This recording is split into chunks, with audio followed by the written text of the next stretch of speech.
practicing juggling here. She's studying kinesiology, which is a scientific study, I guess, of the human body movement. Oh, well, good for her. Yeah. Wow. That is quite an art. Yeah, okay, Kristen, we're talking about these record-shattering temperatures, and this, it feels unnerving. It does. I mean, so just over the holiday weekend, you have Palm Springs, all-time record hit 124, hottest ever recorded. Wow. You had Raleigh, North Carolina, a separate heat dome, hitting 108. That's their all-time record ever recorded. Heat index, by the way, it feels like 119 at 108 in that humidity out west. And then, of course, Vegas, as I showed you earlier, hit 120 today.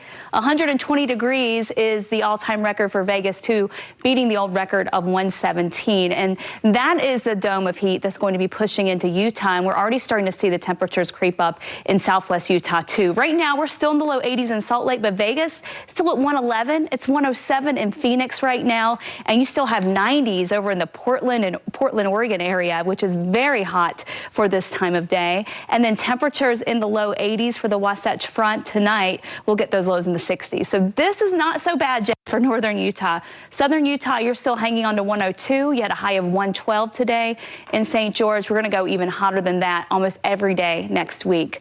Winds are coming in from the north at 5. Winds will be a lot lighter all week long in northern Utah. Also for southern Utah, so that's the only help we're going to get with the fire danger is less wind than what we saw this weekend. So good news there, but the temperatures getting so extreme. So that's going to be the tough part to get through.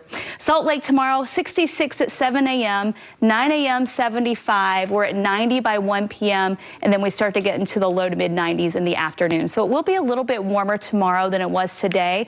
But again, our extreme heat doesn't really arrive until midweek. Here's that ridge of high pressure. It has been there just all weekend long for much of last week too. It's very slow moving. It's going to head in our direction this week very slowly. You can see the winds have already backed off with the exception of St. George, still seeing some 30-mile-an-hour winds there.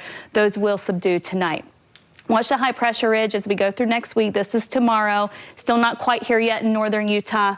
By midweek Wednesday, it's starting to be right over us, and this is when our temperatures will start to spike, and we're going to be on a several-day trek of well over 100 degrees for the Wasatch Front. Southern Utah still in extreme heat territory as well. Thursday, high pressure still here. Friday is still here.